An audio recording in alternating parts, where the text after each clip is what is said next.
அனைவருக்கும் வணக்கம். என் லைஃப்பில் இந்த மாதிரி ஒரு பெயின்ஃபுல்லான ஒரு சுச்சுவேஷனை நான் ஃபேஸ் பண்ணதே கிடையாது. மனசு முழுக்க வலி வலி மட்டும்தான். இந்த சுற்றுப்பயணத்தில் என்னென்ன மக்கள் பார்க்க வராங்க, அதுக்கு ஒரே ஒரு காரணம் தான், அவங்க என் மேலே வச்சிருக்கிற அன்பும் பாசமும். அந்த அன்புக்கும் பாசத்துக்கும் நான் எப்பவும் கடமைப்பட்டிருக்கிறேன். அதனால தான் இந்த சுற்றுப்பயணத்தில் மற்ற எல்லா விஷயங்களையும் தாண்டி மக்களுடைய சேஃப்டி, அதில் எந்த காம்ப்ரமைஸும் பண்ணிடக்கூடாதுன்றதுக்காக தான் அது என் மனசில் ரொம்ப ஆழமாக இருக்கும் அந்த எண்ணம்.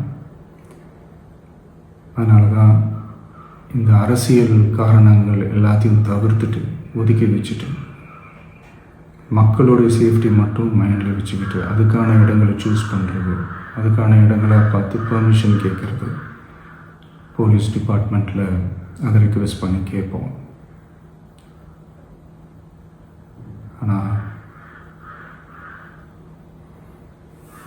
நடக்கக்கூடாதது நடந்துருச்சு. ஆனால் மனுஷன் தானே, அந்த நேரத்தில் அத்தனை பேர் பாதிக்கப்பட்டு இருக்கும்போது எப்படி அந்த ஊரை விட்டுட்டு என்னால் கிளம்பி வர முடியும்?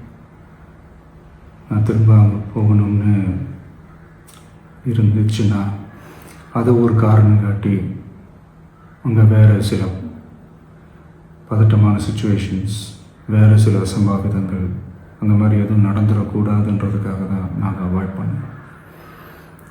இந்த நேரத்தில் சொந்தங்களை இழந்து தவிக்கிற அத்தனை குடும்பங்களுக்கும் என்னுடைய ஆழ்ந்த இரங்கலை தெரிவிச்சுக்கிறேன். எனக்கு தெரியும், என்ன சொன்னாலும் இது ஈடேயாகாதுன்னு எனக்கு தெரியும்.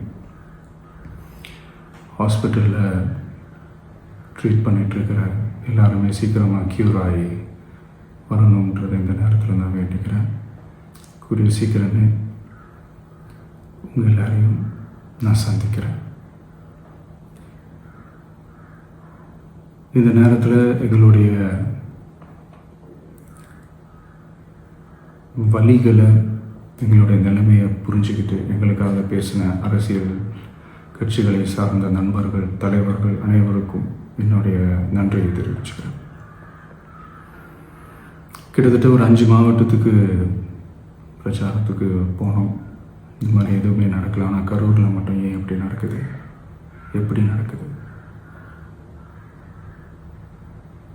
மக்களுக்கு எல்லா உண்மையும் தெரியும். மக்கள் எல்லாத்தையும் பார்த்துக்கிட்டு இருக்கிறாங்க.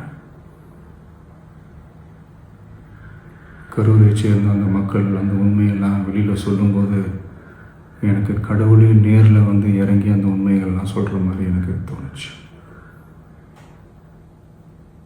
சீக்கிரமே எல்லா உண்மைகளும் வெளியில் வரும்.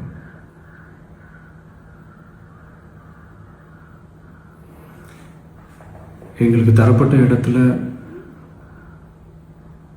நாங்கள் போய் அந்த ஸ்பாட்டில் நின்று நாங்கள் பேசிட்டோம். அதை தாண்டி எந்த தவறும் எங்கள் சைடில் நாங்கள் எதுவுமே செய்யலை.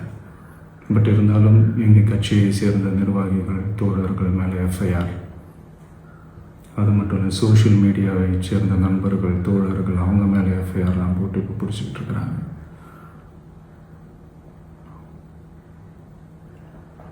சிஎம் சார், உங்களுக்கு ஏதாவது இந்த பழி வாங்கணும் அப்படின்ற எண்ணம் ஏதாவது இருந்துச்சுன்னா என்ன வேணாலும் பண்ணுங்க. அவங்க மேலே கை வைக்காதீங்க. நான் ஒன்று வீட்டில் இருப்பேன், இல்லை நான் ஆஃபீஸில் இருப்பேன். என்ன வேணாலும் செய்யுங்க.